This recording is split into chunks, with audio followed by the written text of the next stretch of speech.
5, 6, 7, 8, 9, 10, 11, 12, 13, 14. Oke, selesai 20. Oke. Silakan sportif maju satu-satu biar tidak apa? Iya, tumburan. Nanti bahaya. Silakan. Novia Ekato. Oke, selanjutnya.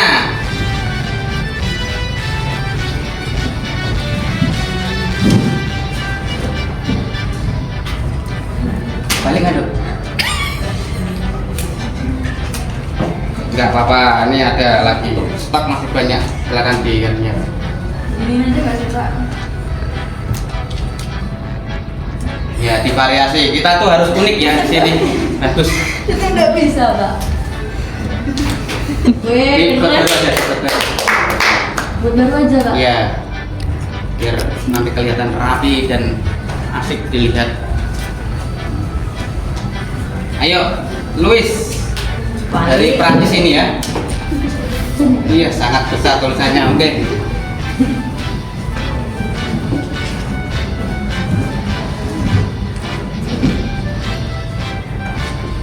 Dian Purnamasari, iya. Juliana, ntar lagi September ya kan Jul. Yuk Lilis, Nyampe nggak?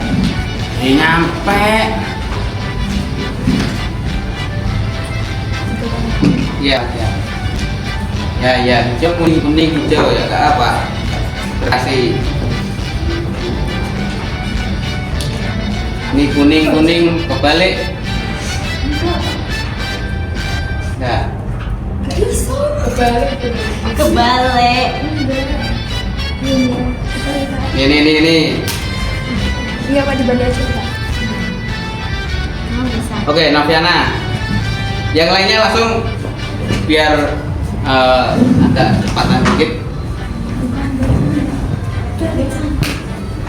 Yang lain sambil diperiksa ya kebalik apa enggak itu. Ya.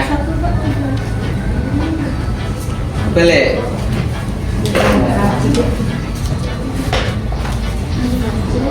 Oke, antri ya. Ya nggak kebalik nanti dapat sembako ya. Alhamdulillah. Apa katanya? Yang nggak kebalik, yang kebalik. Alhamdulillah, batangan sebulan. Nanti ambilnya di tempat Noviana Eka. Aduh, bayar sendiri-sendiri ya. Oke, silakan pelan-pelan ya.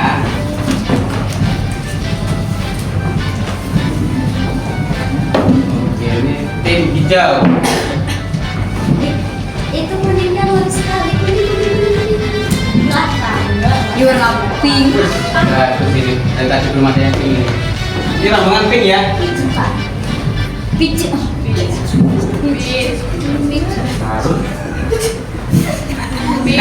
Oke.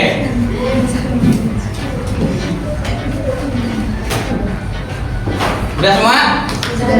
Oke. Keyakinan sudah dibuat secara bersama-sama. Mari didengarkan ya, Bapak akan membacakan satu persatu keyakinan yang kalian buat ya. Dan keyakinan ini nanti harus disepakati bersama. Sepakat? Sepakat. Nah, oke. Pertama dari Noviana Eka Lestari. Saya yakin untuk mengerjakan tugas tepat waktu ya. Berarti keyakinannya apa di sini? Nilainya apa? Hah? Di ngerjakan tugas tepat waktu. Disiplin dan berkomitmen ya. Iya Pak. Semoga apa yang ditulis Noviana menjadi apa? Real apa yang ada di lapangan ya. Amin. Oke, selanjutnya menurut Cassandra. Nah, ini keyakinannya disandra di sini ya, namanya sesuai dengan Cassandra gitu ya. Di sini apa bunyinya? Berani mengungkapkan pendapat. Iya. Berarti apa di sini? Berani mengungkapkan pendapat apa? Keyakinannya atau nilai yang harus dijalankan. Nilai apa? Berani mengungkapkan pendapat. Nah, berani apa? Berani mengungkapkan pendapat itu masuk ke dalam keyakinan menurut kamu? Iya, Cassandra. Oke, kalau masuk ya apa? Berarti kan belum ada yang lain kan? Tadi kan baru satu ya. Iya. Menurut Cassandra. Terus menghargai waktu dengan baik. Iya, menghargai waktu dengan baik. Terus selanjutnya ada menurut siapa nih? Yang jauh. Juliana. Mengerjakan tugas yang diberikan oleh guru. Sama tidak dengan punya Eka? Sama. Sama. Yang sama nanti dijadikan satu ya. Terus Lilis masuk kelas dengan tepat waktu. Iya, nggak pernah terlambat berarti ya, ini ya, konsisten. Ya, Lis. Oh ya, ini siapa kamu? Bian, ya. Melda Tril bergotong royong menjaga kebersihan kelas. Iya, kebersihan kelas. Kebersihan itu apa merupakan bagian dari iya, kelas harus bersih. Kalau kelas bersih pasti belajarnya otomatis nyaman. Kamu kepengen belajar yang nyaman kan? Nah, berarti harus bersih, kelasnya juga harus bersih. Bersih? Bersih? Kalau bersih kelasnya terus bersih apa lagi? Bersih hatinya. Bersih hatinya, ya kan? Kelasnya bersih masa ini nggak bersih kan? Bagus itu. Terus dia Febrina, peduli dan empati. Wah, peduli pada siapa, Dok? Peduli sama teman di kelas, baik dengan teman maupun dengan guru ya. Terus empati itu apa? Coba mau tanya, apa itu empati?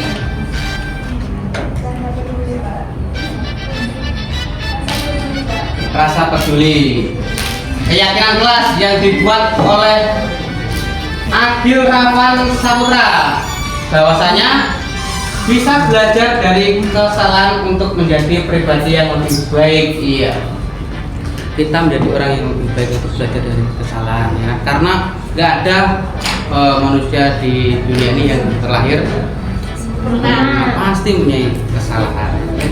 Jadi kalau ada salah ya wajar ya, namanya juga sama-sama dalam proses belajar. Dianggun menciptakan lingkungan kelas yang mendukung dan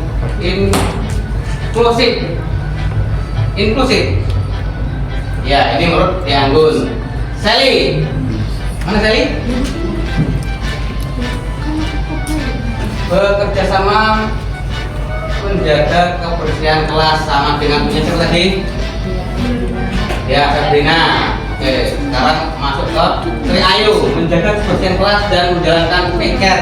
Iya, menjaga kebersihan itu salah satunya yaitu dengan melaksanakan piket kelas. Nah, piket kelas apakah ada yang nggak piket? Ada. Berarti dengan adanya keyakinan ini berarti nantinya harus sportif ya. Ya, DBK harus sportif juga ya. Jadi kalau kelas motor setelah piket ya harus piket ya, nggak usah nunjuk-nunjuk ini piket nggak usah, sportif semoga diri kita sendiri ya. Desti, ada Desti? Bersikap jujur dan tanggung jawab. Iya, ya punya komitmen. Ya komitmennya apa? Bersikap jujur dan tanggung jawab terhadap kelas ya kan, bagus sekali. Orang piket ikut piket, jadwalnya Rabu setiap hari piket ya. Bagus itu ya. Terus ini si Elsa atau dipanggil kerennya Eca ya kan. Saya yakin jika piket segera habis pulang sekolah lebih baik agar paginya tidak terburu-buru. Iya, ini takut terlambat karena rumahnya jauh di Pemayungan. Bagus, sangat Jessica. Nah, ini dari Rantau Loyang ini ya. Siswa-siswi berani berpendapat ataupun ide dengan percaya diri tanpa mengurangi rasa hormat terhadap pendapat orang lain. Bagus sekali Mbak Jessica ya. Main-main keyakinan kelas dari Rantau Loyang. Ya, terus ini punya siapa ini? Punya namanya. Saya yakin dan percaya kelas 12 angka 1 kompak dalam mengikuti semua kegiatan yang ada di sekolah. Iya, 12 angka 1 emang kompak dan solid, sangat solid. Tepuk tangan.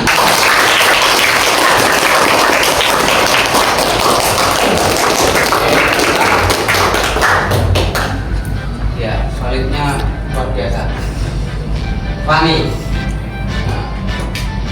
saya yakin dengan disiplin dapat menjadikan kelas lebih baik dan positif. Iya, seorang yang disiplin yang pasti mempunyai nilai atau suatu gambaran, ya kan.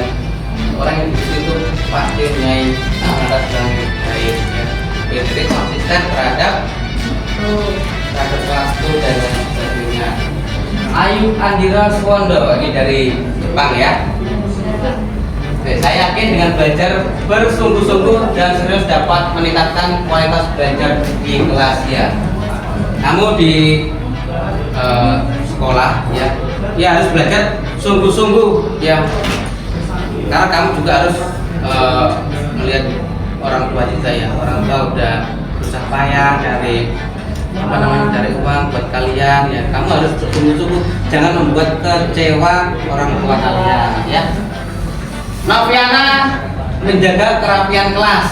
Nah, menjaga kerapian kelas seperti apa? Ayo. Tiket Pak, mahal tiket. Tiket. Terus?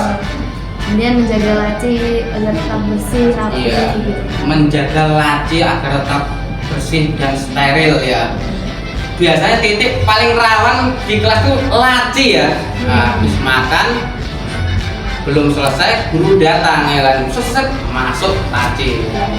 Tuh harus apa kan? dirubah mindset kalian ya. Banyak bisa lu kalau guru masuk izin sebentar membuang sampah tersebut biar steril laci kalian. Rangga datang tepat waktu agar tidak telat ya. Bagus.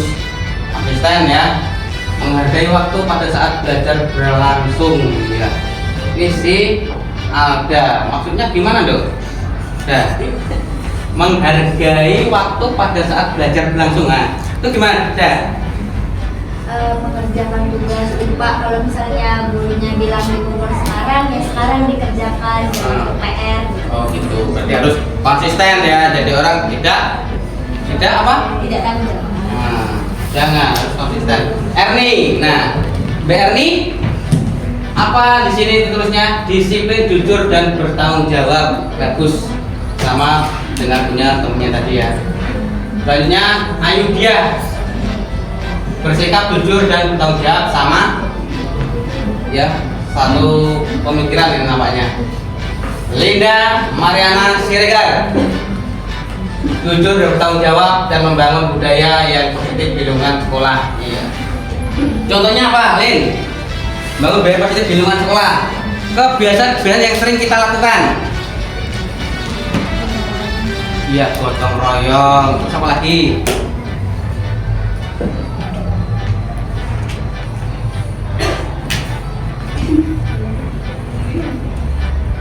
Apa? Menyapu.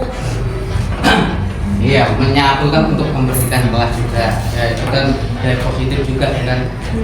Oh ya, berkaitan positif baik. Nah, itu ya masuk menyapu, terus membuang sampah, terus beretika yang baik. Nah, Fitri Okta, saling sopan dan santun. Iya, pinter. Reni, datang ke kelas dengan tepat waktu. Iya, nggak pernah terlambat. Iya, konsisten ya kan. Dengan wali kelasnya berangkat itu udah ya. Oke, Tira Ririn, menaati peraturan yang ada. Iya, peraturan dibuat itu harus ditaati. Nah, keyakinan ini kita buat juga harus dilaksanakan dengan sebaik-baiknya karena ini sudah menjadi kesepakatan bersama. Oke, dari sekian keyakinan ini kita sepakat? Sepakat. Oke, kalau sepakat cukup sekian dari Bapak. Bapak ini, Assalamualaikum warahmatullahi wabarakatuh. Waalaikumsalam. Assalamualaikum warahmatullahi wabarakatuh. Yang saya hormati Bapak dan Ibu guru yang sudah berhadir di ruangan toleransi. Puja dan puji syukur kita haturkan kepada Allah Subhanahu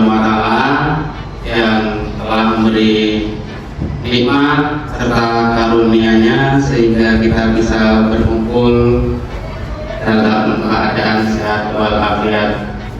Selanjutnya sholawat beriring salam, marilah kita haturkan ke pundak Nabi Agung kita Nabi Muhammad Shallallahu Alaihi Wasallam yang telah membawa umatnya dari alam kegelapan menuju alam yang penuh dengan ilmu pengetahuan seperti yang kita rasakan pada saat ini. Baiklah, di sini izinkan saya memperkenalkan diri. Nama saya Agus Yunianto SPD, JGP Angkatan 11 dari SMK Negeri 2 Kabupaten Tebo. Baik, di sini saya akan melakukan diseminasi budaya positif.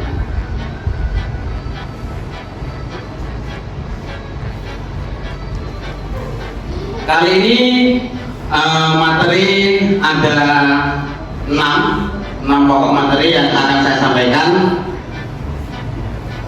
Yang pertama yaitu disiplin positif dan nilai-nilai kebajikan universal. Yang kedua, teori motivasi, hukuman dan penghargaan serta restitusi. Ketiga, keyakinan kelas. Keempat, kebutuhan dasar manusia dan dunia berkualitas. Yang kelima, restitusi atau 5 posisi kontrol. Dan yang terakhir yaitu segitiga restitusi. Baik, di sini sama-sama kita lihat ya, Bapak Ibu. Di sini ada disiplin positif, yaitu teori kontrol atau teori pilihan menurut Dr. William Glasser.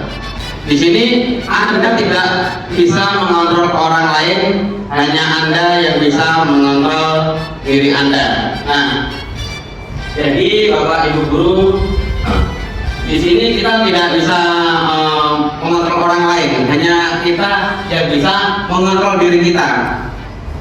Terus di sini ada kata makna disiplin, yaitu belajar kontrol diri dengan menggali potensi kita agar tercapai tujuan kuliah, yaitu sesuatu menjadi seseorang yang kita inginkan berdasarkan nilai-nilai yang kita hargai.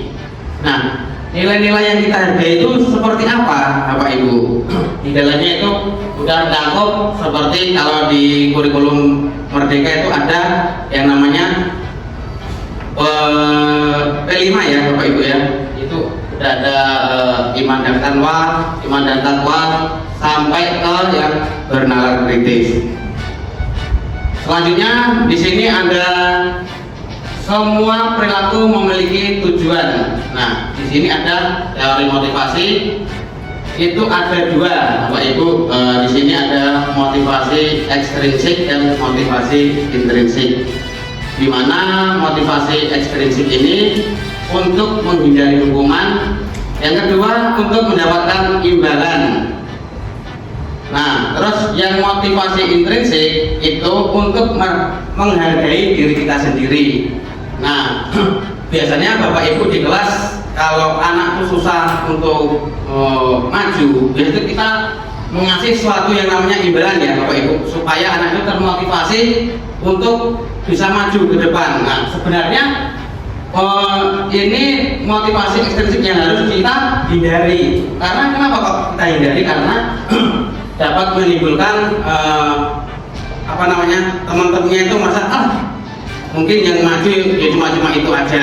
Kita apalah yang di bawah atau pemikirannya masih di bawah mereka gitu. Seharusnya yang kita terapkan itu harus motivasi intrinsik, yaitu untuk menghargai diri sendiri ya, tanpa adanya imbalan yang kita berikan. Terus selanjutnya model berpikir menang-menang dan kolaborasi untuk konsensus menciptakan pilihan-pilihan baru.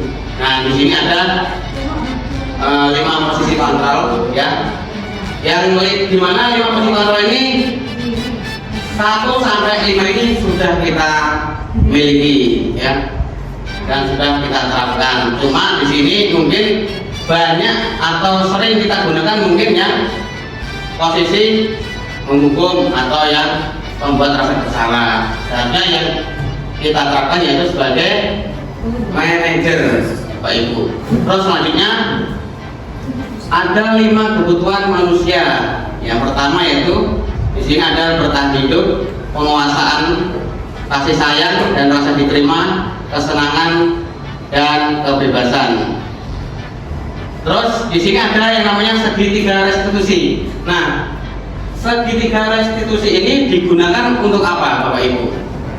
Untuk misalnya ada siswa yang bermasalah, ini kan banyak ya Bapak Ibu siswa kita bermasalah. Itu ada yang lompat pagar, ada yang tidak mengerjakan PR. Nah, itu nanti kita terapkan dengan segitiga restitusi, di mana poin pertama itu harus menstabilkan identitas, nanti akan kita bahas di berikutnya. Terus validasi tindakan serta menanyakan keyakinan. Oke, lanjut. Nah, di sini di eksplorasi konsep pembelajaran 1 mengenai disiplin positif dan nilai-nilai kebajikan universal. Nah, perubahan paradigma teori kontrol atau teori pilihan atau ilusi kontrol. Nah, ilusinya itu guru mengontrol murid, ya Bapak Ibu. Terus ilusi bahwa kritik dan membuat orang-orang merasa bersalah dapat menguatkan karakter. Selanjutnya, ilusi bahwa semua pengetahuan positif, efektif dan bermanfaat. Yang terakhir, ilusi bahwa semua orang dewasa memiliki hak untuk memaksa. Nah, di sini ada perubahan paradigma stimulus respon atau teori kontrol dan terbelian. Siapa sesungguhnya yang memiliki kontrol? Nah, bisa kita lihat sama-sama ya Bapak Ibu. Ini ada stimulus respon dan di sini teori kontrol atau pilihan. Di mana di opsi pertama yaitu kita mencoba mengubah orang agar berpandangan sama dengan kita. Nah, teori kontrol pilihan, kita berusaha memahami pandangan orang lain tentang dunia. Jadi di sini kita tidak bisa mengubah pandangan orang lain supaya sama dengan kita, nggak bisa. Kita harus bisa memahami pandangan orang lain tentang dunia. Berikutnya sama, sini ada perilaku buruk dilihat sebagai suatu kesalahan.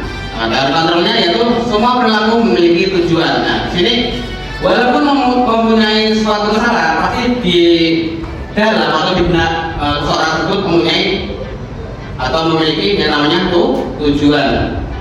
Oke, berikutnya apakah makna disiplin? Nah, berasal dari bahasa Latin yaitu disiplina yang artinya belajar.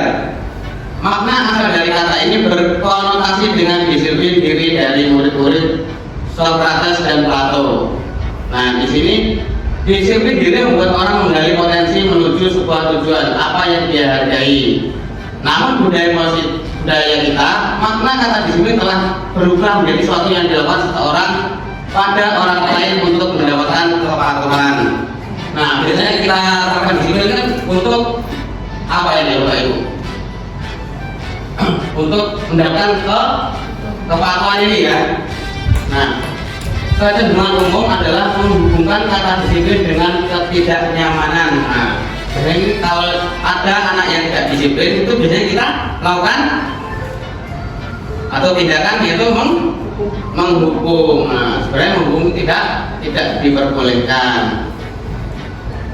Bukan dengan apa yang kita hargai atau pencapaian suatu tujuan mulia. Oke, selanjutnya nilai-nilai kebajikan universal.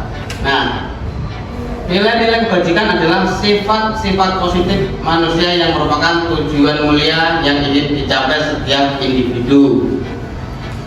Nilai-nilai tersebut bersifat universal dan lintas bahasa, suku, bangsa, agama maupun latar belakang. Nilai kebajikan yang ingin dicapai oleh setiap anak Indonesia kita kenal dengan profil pelajar Pancasila. Nah, profil pelajar Pancasila itu apa aja, Bu Ike? Yang di dalamnya itu ada mandiri, berarti berkebiasaan global, serta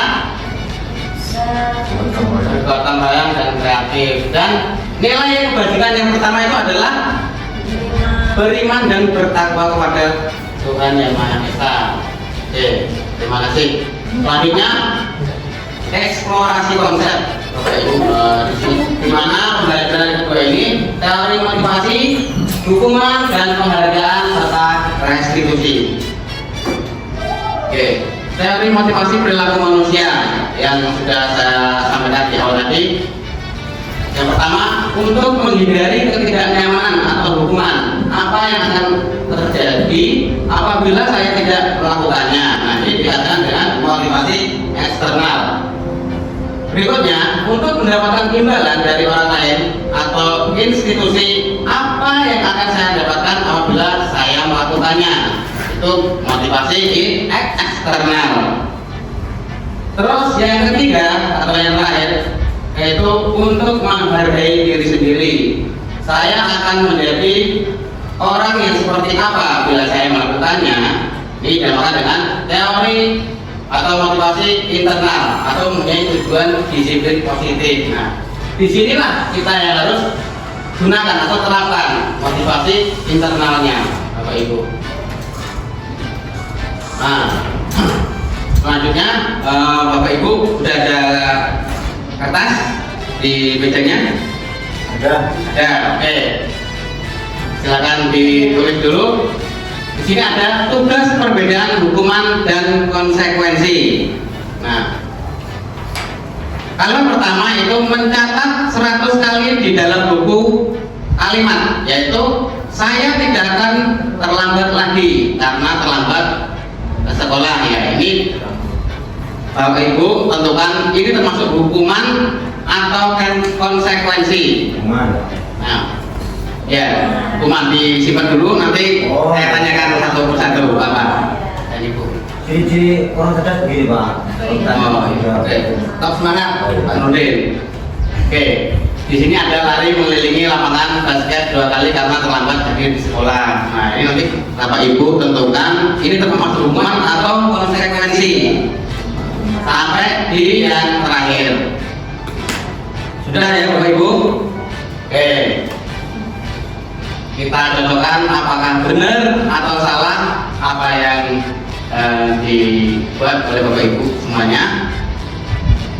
Nah, Benar semua saya Pak. oh benar semua Pak. Oh, oke, terima kasih. Berarti Bapak sangat-sangat menguasai dan mengetahui tindakan guru, hukuman atau konsekuensinya Bapak Ibu. Kompeten. Nah, guru kompeten Bapak ya. Oke, baik. Ini Pak Nurdin dari guru mapel apa Pak? Mapel lain.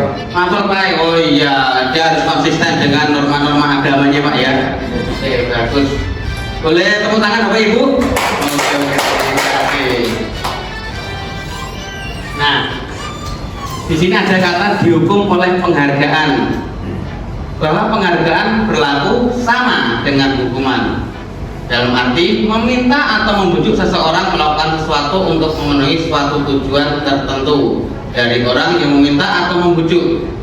Dorongannya eksternal dan akan ada faktor ketergantungan. Beberapa dampak dari pemberian penghargaan menurut Alfie Kohn tahun 1993 yaitu pertama, pengaruh jangka pendek dan jangka panjang.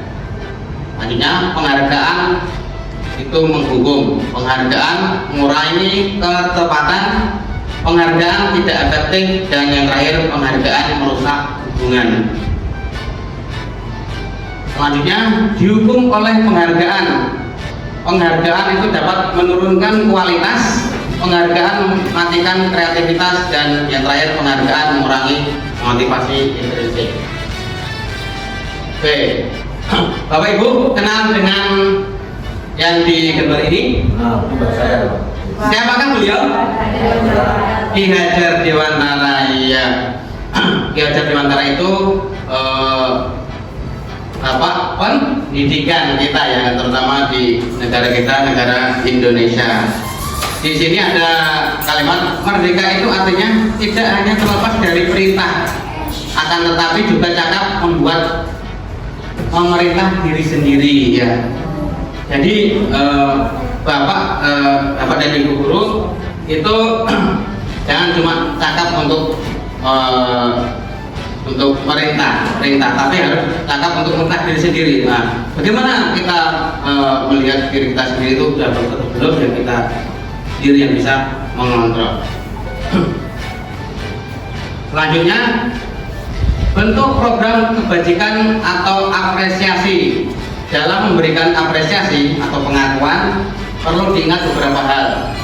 Yang pertama, beri pengakuan secara khusus, beri pengakuan secara pribadi, beri pengakuan kepada semua murid secara bergantian, beri pengakuan secara konsisten dan fokus pada proses.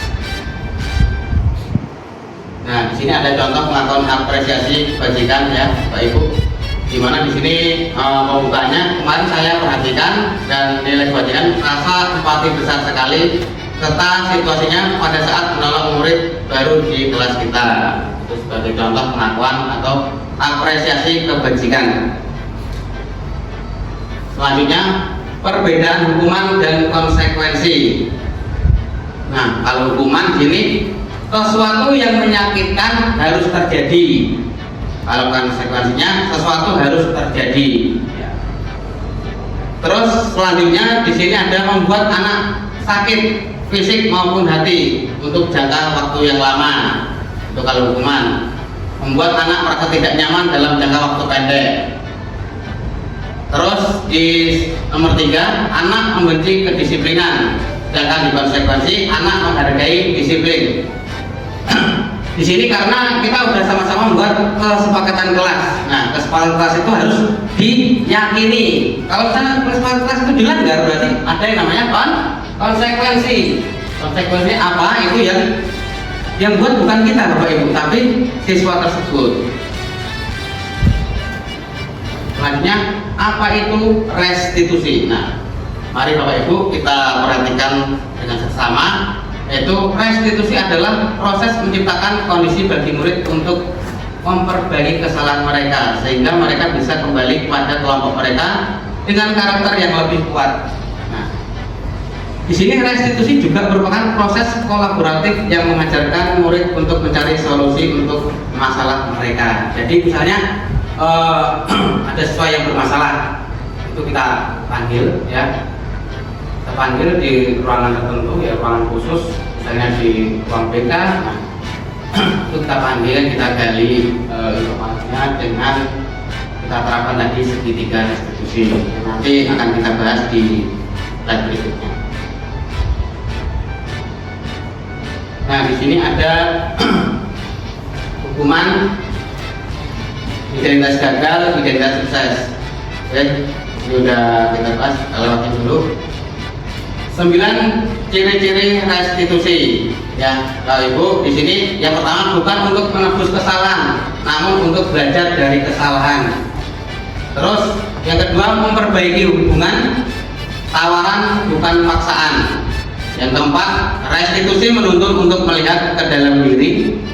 Restitusi mencari kebutuhan dasar yang mendasari tindakan. 6, restitusi diri adalah cara yang paling baik. Restitusi fokus pada karakter bukan tindakan. Serta yang ke-8, restitusi fokus pada solusi. Restitusi mengembalikan murid yang berbuat salah pada kelompoknya. Oke, pembelajaran ketiga yaitu keyakinan kelas. Nah, apakah Bapak Ibu sudah pernah membuat keyakinan kelas? Ya. Sudah. Keyakinan kelas itu dibuat pada kapan Pak Nurdin? Awal atau akhir semester? Awal semester. Awal semester, ya bagus. Ya, keyakinan kelas itu dibuat di awal semester. Mengapa tidak peraturan saja? Mengapa harus keyakinan kelas? Nah, mengapa kita memiliki peraturan harus menggunakan helm bila mengendarai kendaraan roda 2? Ini satu atau apa? Peraturan atau keyakinan, Bapak Ibu? Seharusnya keyakinan itu dengan menggunakan helm kita bisa apa? Bisa selamat jika terjadi suatu kecelakaan, misalnya itu gunanya kita menggunakan helm.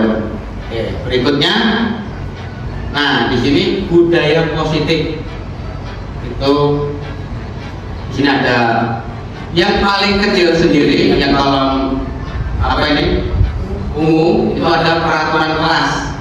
Terus peraturan kelas itu timbul suatu yang namanya keyakinan kelas dan didorong oleh lingkungan positif sehingga terbentuknya budaya positif. Nah, contoh dari budaya positif itu simpel Bapak Ibu. Contohnya ya budaya positif yaitu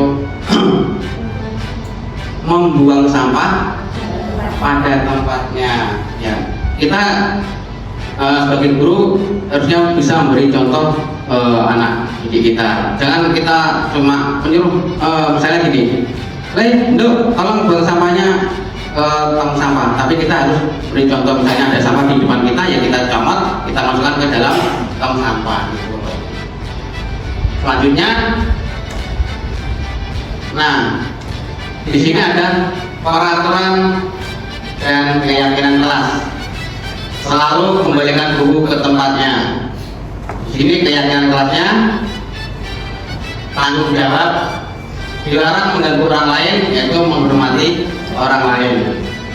Hadir di sekolah 15 menit sebelum pembelajaran dimulai. Keyakinan kelasnya menghormati orang lain dan berkomitmen. Selanjutnya dilarang melakukan kekerasan. Keyakinan kelas keselamatan, menghormati orang lain. Terus yang di slide selanjutnya poin berikutnya yang dilarang menggunakan narkoba. Keyakinan kelas itu mengenai tentang kesehatan, bergantian atau menunggu giliran, yaitu keyakinan kelas yaitu menghormati orang lain dan bersabar. Terus gunakan masker. Nah ini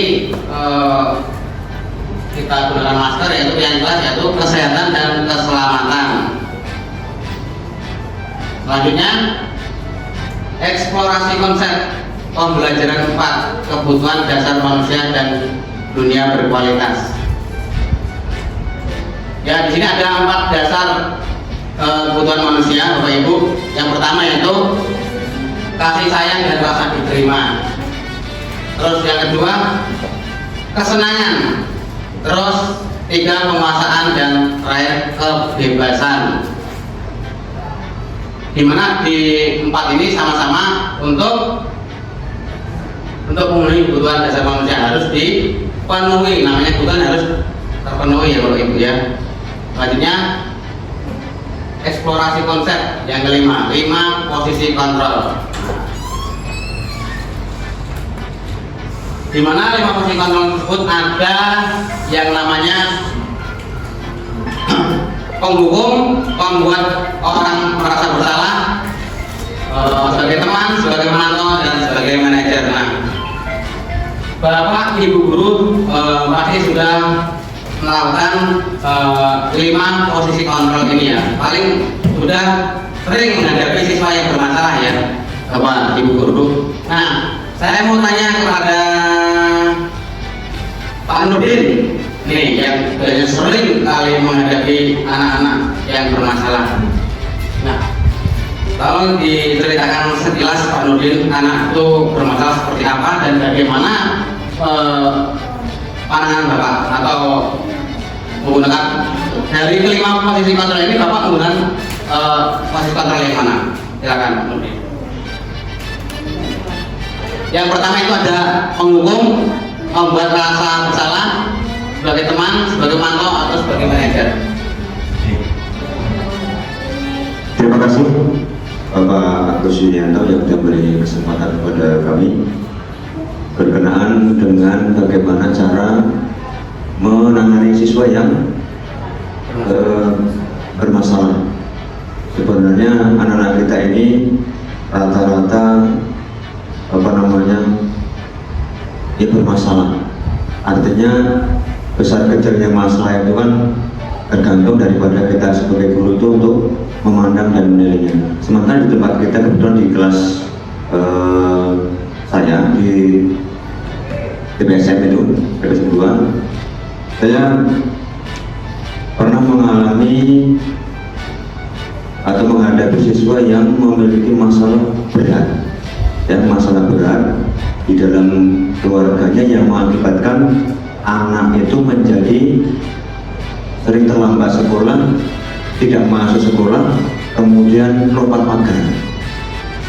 Ya, karena akibat dari orang tua yang kurang perhatian. Tindakan yang saya lakukan itu sampai memanggil orang tua. Namun sebelumnya saya kasih panggilan secara pribadi terhadap anak itu, kita ajak berbicara, kita ajak berdiskusi, kemudian dia bercerita bagaimana keadaannya selama dia menjadi siswa itu bisa terlambat dan tidak masuk, akhirnya malu dan lompat pagar itu. Bercerita, saya memberikan solusi untuk berdiskusi dengan orang tua. Akhirnya orang tuanya dipanggil, kemudian sama-sama memberikan pengertian kepada anak tanpa memberikan satu hukuman dan memberikan konsekuensi kesepakatan bersama supaya benar-benar kalau ingin melanjutkan ke sekolah harus ada kesepakatan untuk memenuhi segala kewajiban yang harus diikuti selama di sekolah. Dan akhirnya dengan orang tuanya itu sepakat untuk melaksanakan apa yang menjadi kesepakatan tujuan dia menyekolahkan anak-anaknya di SMK 2 ini. Dan akhirnya ada perubahan anak itu menjadi rajin, menjadi masuk terus, dan akhirnya juga naik kelas tanpa kita menghukum. Jadi hanya sekedar kesepakatan atau komitmen bersama. Itu aja Pak Agus, terima kasih. Oke, terima kasih Pak Nurdin atas jawabannya. Iya Bapak Ibu, jika ada suatu anak yang bermasalah itu kita coba jangan gunakan cara menghukum, tapi gunakan cara dengan kesepakatan kelas, keyakinan kelas atau yang kita sepakati bersama dewan-dewan guru, itu untuk memecahkan masalah itu tanpa adanya hukum. Di sini ada pernyataan. Terus siapa yang mengatakan? Di sini saya kecewa sekali dengan kamu. Siapa yang mengatakan membuat orang merasa bersalah? Terus kamu tidak pernah benar melakukannya. Berarti ini ada yang namanya penghukum. Kalau misalnya jadi posisi kita sebagai teman, yaitu ayolah lakukan demi ibu atau demi bapak. Nah, terus sebagai pemantau itu seperti apa? Contohnya yaitu apa kamu mau mendapatkan stiker bintang hari ini? Nah, itu posisi kita sebagai pemantau. Kalau posisi sebagai manajer itu seperti apa? Nah, bagaimana kamu bisa menyelesaikan masalah ini? Nah, itu sebagai posisi sebagai manajer, Bapak Ibu. Selanjutnya di sini ada video, mari sama-sama kita tonton. Ini ada 5 posisi kontrol guru.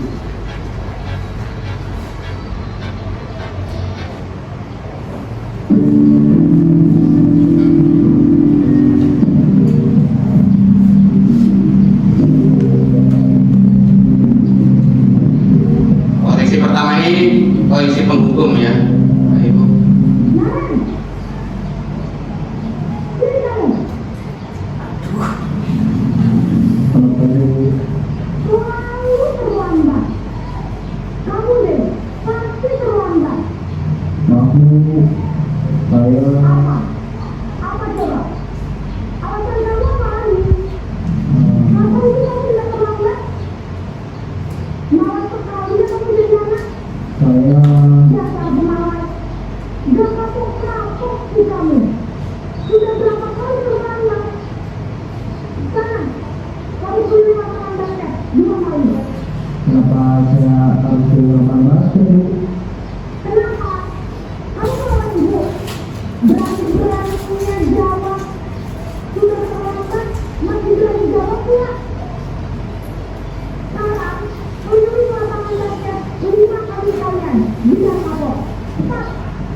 Yang kedua yaitu posisi membuat rasa bersalah.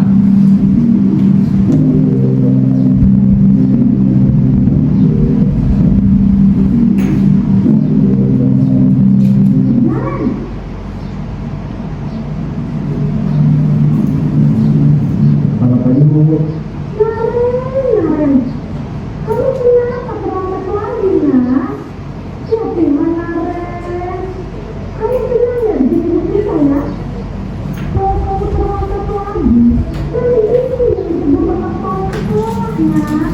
Bisa nggak ibu tidak bisa lunak kamu? Gimana ini? Maaf Bu, Naren. Kamu suka ya kalau ibu tegur kepala sekolah?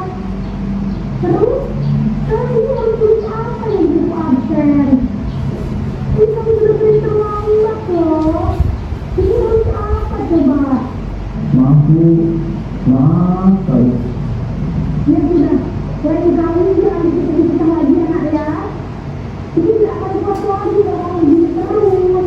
Bisa jantungan kalau ibu tegur bapak-bapak. Sekarang cepat, kelas.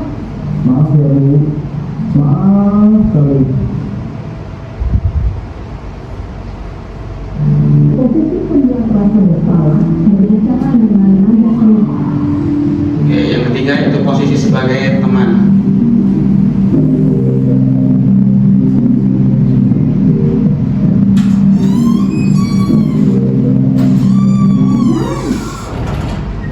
Sambil dicicipi Bapak Ibu. Apanya dong? Nanti. Ya, tak gitu ya.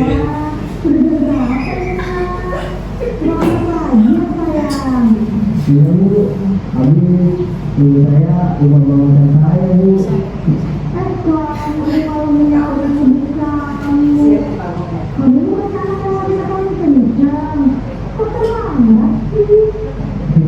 Iya Bu, saya memang bangun tadi, jadi sudah bicara bincang, sudah mendukung ya Bu. Ya sudah sana, nanti lain kali lainnya lebih pintar lagi ya, biar gak terlambat lagi. Bikin sama ibu bersibuk, bisa kan? Bisa lah Bu. Ya sudah sana di sekolah diberesin urusan absen kamu Bisa. ada aja. Ini saya banget ya begini. Cuman apa ya? Oke, yang keempat itu posisi sebagai pemantau atau monitor.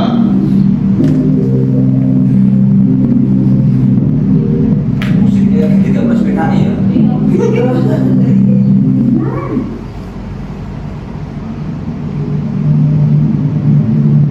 Kalau tadi Bu, Naren, apa peraturan sekolah kita tentang jam berapa kita harus masuk sekolahnya? kita harus di sekolah dulu. Iya betul, sekarang sudah jam 7.20. Naren sudah tahu konsekuensinya jika terlambat hadir. Paham Bu, saya harus tinggal kelas, kalau sudah istirahat selama 20 menit. Iya benar, konsekuensinya demikian. Jadi nanti jam 9.30 pas istirahat, kamu harus tinggal di kelas, kerjakan tugas tambahan untuk ketertinggalan kamu, ya? Baik Bu, Yang terakhir yaitu posisi sebagai manajer.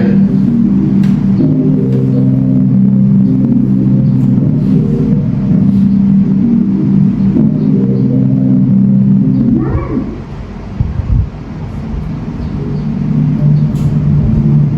selamat pagi Bu. selamat pagi Naren. Maaf Bu, saya terlambat. Iya, sekolah masuknya jam 7, sekarang sudah jam 7.20. Jadi sekarang bagaimana ini Naren?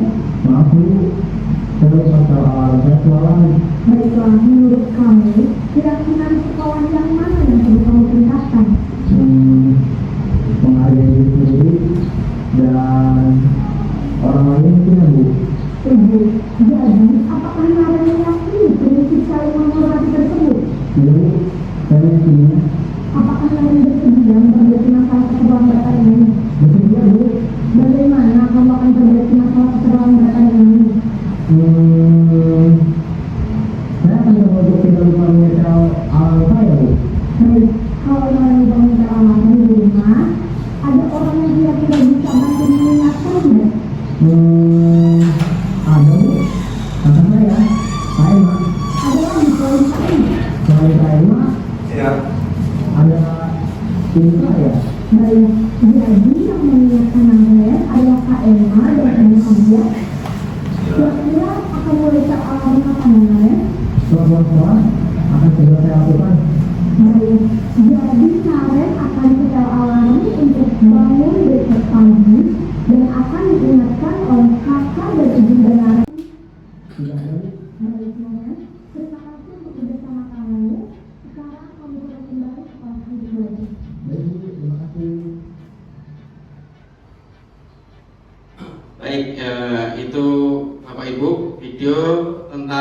mana posisi kontrol?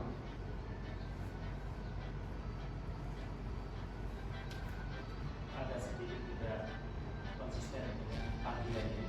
Ya, Manggilnya tadi ya sama. semua. Nadanya sama, terus tensinya. Ya. Padahal itu ada yang harus Bunyinya beda, cuman ya. Iya, di video pertama pemanggilan orang tua agak keras ya Pak ya? Sama-sama. Selanjutnya, kalau itu dari video tersebut, videonya udah almarhum. Sudah dikubur. Tinggal di kupé. Kalau apa pernah mungkin nggak dengar? Iya. Tinggal di kupé Pak. Ya. Jadi suaranya agak lantang ya Pak ya. Oke. Oke, selanjutnya yang terakhir yaitu pembelajaran 6 yaitu segitiga restitusi Bapak Ibu. Ya. Nah, seperti yang saya sampaikan tadi, jika ada anak yang bermasalah itu akan kita terapkan atau kita gunakan segitiga restitusi, yaitu pertama menstabilkan identitas, selanjutnya kita lakukan yang namanya apa itu? Validasi kebutuhan dan menanyakan keyakinan. Ya. Di mana menstabilkan identitas di sini setiap orang pasti pernah melakukan kesalahan. Jadi kita kalau manggil anak ya kita harus dengan nada rendah atau membuat anak yang kita panggil itu merasa nyaman, Pak Ibu. Jangan misalnya kita lakukan panggilan, nah silakan masuk, duduk. Nah itu kan yang dipanggil itu udah ketakutan dulu apa dengan nada kita kan, duduk. Nah tunggu Pak di situ. Nah itu kan suatu yang tidak bagus dan tidak menyenangkan, Pak Ibu.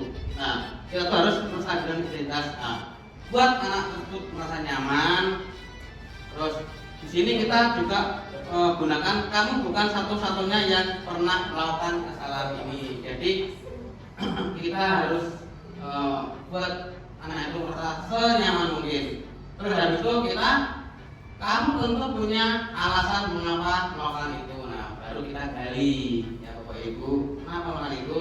Adakah cara yang lebih efektif untuk mendapatkan apa yang kamu butuhkan? Nah, yang terakhir yaitu nilai-nilai apa yang telah kita sepakati. Nah, di dalam kelas itu kan sudah buat namanya kesepakatan kelas. Kesepakatan kelas itu harus diyakini, terus ditaati, terus dan jika melanggar apa konsekuensinya. Nah, di situ sudah diterapkan. Terus kamu ingin menjadi orang yang seperti apa? Nah, jadi permasalahan anak ini kita gali dan kita bantu anak tersebut untuk mencari solusi. Nah, kita bukan untuk anak tersebut kita terapkan, oh gini kamu harus gini enggak. Guru hanya memfasilitasi atau memberikan arahan dan yang bisa memecahkan masalah tersebut atau mencari solusi jalan keluarnya itu anak tersebut. Nah, jadi kita membimbing anak tersebut supaya menjadi pribadi yang lebih baik lagi. Selanjutnya, untuk membuat anak yang merasa gagal karena berbuat salah menjadi positif terhadap dirinya. Nah, misalnya guru berkata, berbuat salah itu hal yang manusiawi, tidak ada manusia yang sempurna. Ya, betul ini. Bapak Ibu juga pernah berbuat salah dan kita pasti bisa menyelesaikan permasalahan ini. Bapak Ibu tidak tertarik untuk mencari tahu siapa yang benar, siapa yang salah. Terus selanjutnya membantu murid mengenali basic need atau kebutuhan dasar yang ingin dipenuhinya. Nah, ini dikatakan dengan validasi kebutuhan Bapak Ibu. Nah, di mana di sini guru berkata, kamu bisa saja melakukan hal yang lebih buruk, tapi kamu tidak melakukannya kan? Nah, kamu pasti punya alasan mengapa melakukan hal tersebut. Nah, selanjutnya apa yang penting bagi kamu? Nah, di sini anak tuh mempunyai berbagai prinsip atau kenapa dia melakukan kesalahan, dia melakukan Sedangkan murid itu pasti mempunyai suatu yang namanya alasan, Bapak Ibu. Itu harus kita validasi kebutuhannya. Terus yang terakhir menanyakan keyakinan. Anak melihat kesalahannya dihubungkan dengan norma sosial dan nilai-nilai yang mendasari manusia berinteraksi dengan orang lain. Nah, ini ada guru berkata, apa nilai yang kita percaya di kelas atau sekolah kita? Nah, kita tanyakan kembali ke anak tersebut. Apa yang kita percaya di kelas atau sekolah kita? Nah, sudah membuat keyakinan kelas kah? Atau belum? Kelas kita itu. Nah, kita tanyakan. Terus nilai-nilai universal apa yang telah kita sepakati? Kelas yang ideal itu seperti apa sih? Kamu ingin menjadi anak seperti apa? Nah, itu kita tanyakan di segitiga restitusi tersebut. Apa yang kamu rasakan ketika kamu melakukan itu? Nah, kamu menjadi orang yang seperti apa? Itu harus kita tanyakan, karena ini suatu hal yang masuk di tahapan terakhir, yaitu menanyakan keyakinan. Nah, di sini ada intervensi 30 detik. Jadi intervensi ini bisa membantu murid kembali ke tujuan semula dengan cukup singkat dan dengan cara non konfrontatif. Pertanyaan-pertanyaan yang diajukan biasanya dikemukakan oleh seorang pemantau atau manajer. Nah, di mana di sini ada yang namanya, apakah kamu ingin berbuat lebih baik lagi? Nah, itu kita tanyakan, kita sebagai manajer atau sebagai pemantau, Bapak Ibu. Ya, perlu kita tanyakan atau kita bicarakan mengenai murid yang bermasalah, yaitu ada 12 item ini, Bapak Ibu. Dan terakhir yaitu apa yang kamu inginkan atau peraturan apa. Nah, itu kita tanyakan kepada siswa tersebut. Oke, terima kasih Bapak Ibu. Oke, terakhir, assalamualaikum warahmatullahi wabarakatuh.